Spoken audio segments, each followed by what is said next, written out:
Do you ever feel like a hamster on a hamster wheel, not getting anywhere new?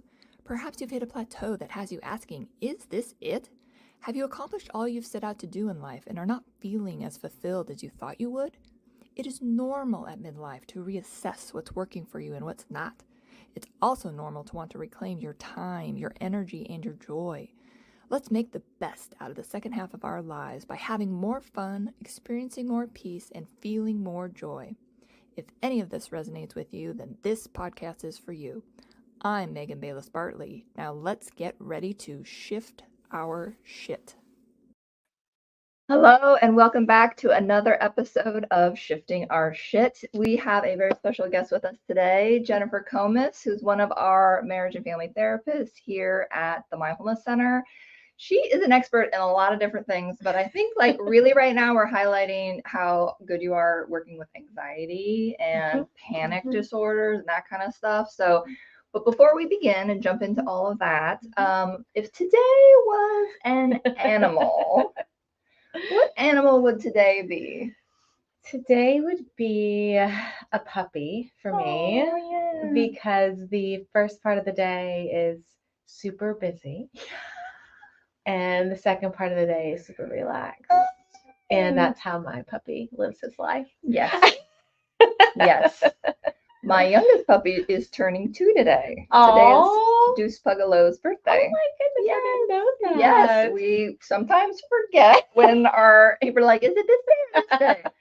But she got a nice piece of bacon this morning, a little extra something. Well, happy birthday. Happy birthday, Deuce. It's for me, if today was an animal, I don't know. For some reason, goldfish is coming to my mind. Maybe because I love Ted Lasso and this idea of just be a goldfish was a big theme in Ted Lasso. Yes. Just, do your thing and then whatever comes up that you don't want to take with you, just, leave it behind. Float away. Yeah. Well, I love that. Yeah. Thank you for joining us. Yes, I'm excited to be here. Yes. For sure.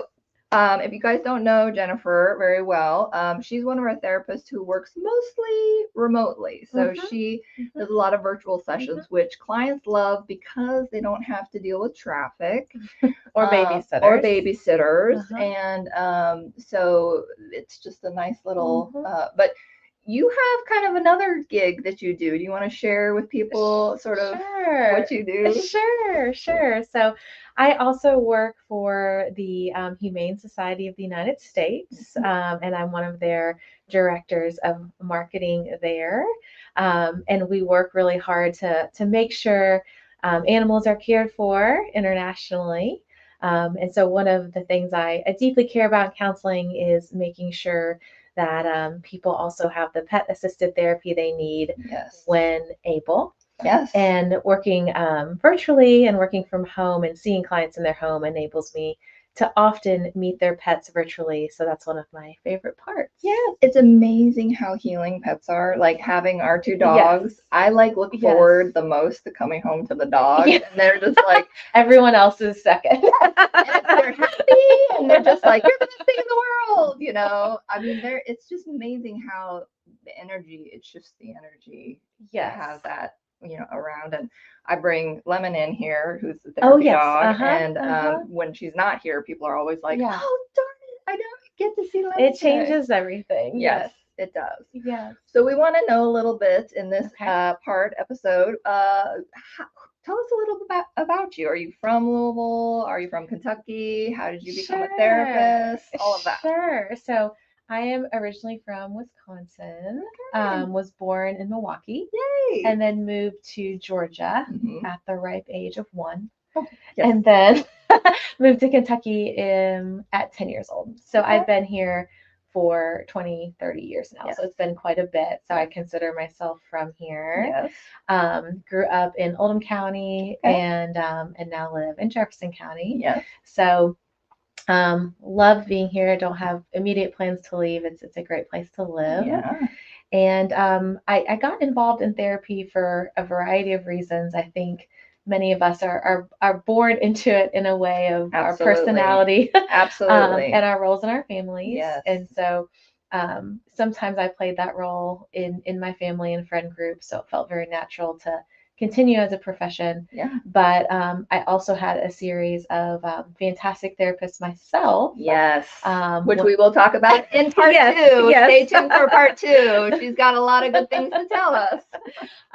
that really encouraged me to see the profession as something I too could also do. Yes.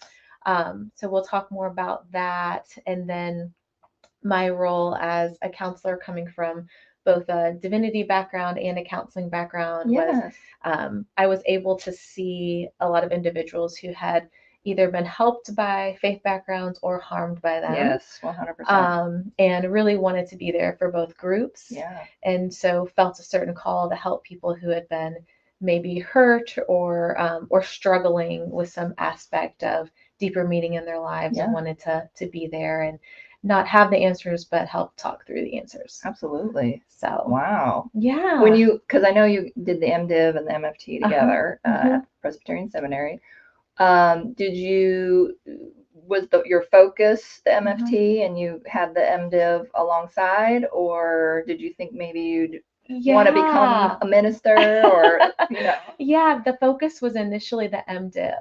Oh wow. And the MDiv was because I wanted to work within spiritual communities to talk about animal welfare. Oh cool. And then I got there and realized, actually, I think becoming a therapist would be a fantastic nuanced way to go. So changed the focus to the MFT and maintain the MDiv just to make sure I could speak the language of a lot of the people I would be assisting. And hopefully help animals as well. Oh, neat. So that's so cool. Well, tell us about how did you get into being interested in animals? I had a family member. Well, I've always had cats. Yes. I don't know if there's any cat lovers out there, but I've always loved cats dearly. My whole family has. And then I had a family member a few stages removed from my immediate family lose their cat. And so we went on this journey of trying to find her, and that involved going to a lot of animal shelters. And up until then I had been kind of protected from what that world looked like. And then I was suddenly very aware of the needs that animals in Kentucky have. And so that led me to really want to make a difference. There was really no going back. And seeing so much of our community not be aware of the help they could provide as well. We have a lot of people who do a ton with very little resources in our shelters. And so trying to mobilize myself and different community members to also help, because that's really what it takes, was kind of where my mind went. And so myself and some family and friends just started volunteering for a local animal foundation, and then the rest moved from there. And we've had a series in my household, a series of foster cats and kittens and dogs move through the doors. And now currently have one puppy who's 9 months old and 2 cats who are 1 year old. Wow. So how exciting. Yes. It brings some fresh energy, some young blood. Fresh energy. Yes. And they have been inspirational to see their resilience and ability to adapt. And they have taught me a lot about both of those things. Oh, interesting. So, Well, okay, let's segue into talking a little bit about anxiety and panic and how our nervous systems kind of get off whack, and Jennifer has done a wonderful series on anxiety on our blog, so be sure to check that out. But I wonder, as you're writing those blogs, what's coming to your mind of things that you like? Oh, I really wish people knew this, or I wish they had these tools, or things about anxiety that we don't. The general, therapists might know a lot about it, but maybe general public doesn't know as much. Yeah, no, that makes a lot of sense. And I'll try not to step too far into step 2, but the item I would want people to take away the most is that I guess I always thought that your life had to be on this high-powered movement forward, or you weren't doing enough. You had to be in constant motion. And you had to make sure you had like all these balls up in the air all the time. And it was really, it meant a lot of bad things about you if you didn't. You had to get very good grades or do very well at work. So there were all these feeder thoughts that really bring anxiety as far as high expectations. And so I wish when I'm writing the blogs, part of my communication is I just want to communicate that there is an alternative way that is a slower path. Feels so much better. Yes. More mindful, mindful, slower. But you can still, it's amazing how there's like a body mindset that can be slower, but you can still be pretty high functioning. Yes. And that's the part that I think is very valuable for our clients at the Mindfulness Center. I think actually once we slow down and learn how to, the way I think of it is learn how to kind of respond in our lives rather than just react. That is when we can possibly be our best selves. You know, whether that's in our career, family, relationships. And so ironically, in the mindful slowing down that helps diminish anxiety, we actually become what we hoped we would be. And so optimizing. You're like optimizing. Yes. And that feels like a oftentimes countercultural message I'm hoping to communicate in the blogs that faster is not always better. Exactly. Yeah. I've noticed that, you know, knowing myself and, you know, being more mindful and all the things is I get more clarity. Like I feel more grounded and centered and I have more clarity. So instead of me being in this like frenetic energy where I'm constantly like, I got to do this, I got to do the next thing, or, you know, keep it going. And it's more just like this calm, clear, you know, do I want to do that? Nope, I don't want to do that. Like, how does it feel? Does that feel like something I want to go for or not? And then instead of like the shooting all over myself, like I should do this. Somebody asked me to do it. I should. And then you're shooting all all over yourself. Like, I could, but I don't really want to. So I'm going to say no, and that's okay. Yes. Very much feel the same. And I think the blogs are trying to cover different ways our practice is attempting to meet the needs of people who might feel anxious or be having panic attacks or just feel a general sense of unrest or a difficulty in slowing down, because there's so many ways to heal from those feelings.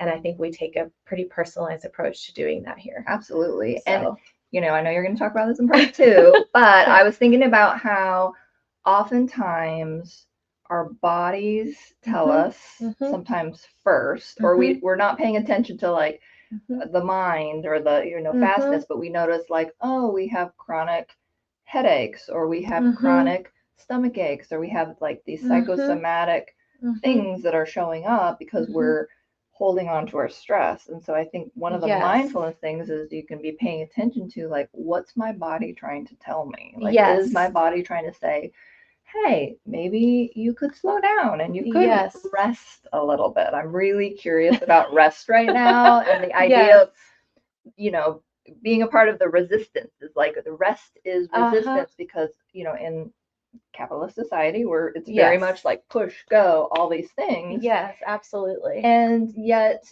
everywhere seasonally, you know, we have times of rest like in fall and winter before the spring and the summer comes up, or you know, in 24-hour period, you have the nighttime and the kind of cooling the and natural the going to sleep kind of a thing. And so there's like these natural, the nature is telling us like, pretty much you need to rest. Like half the time you need to work, half the time you need to rest. So I think we forget about that. And then we hit, you know, our 40s, which I sometimes call the fuck it 40s, because you're just like, I'm done with this. Like, you know, like I'm going to do what's actually best for me. Yes, absolutely. Because you've been grinding for 40 plus years and you're just like, this isn't working for me anymore.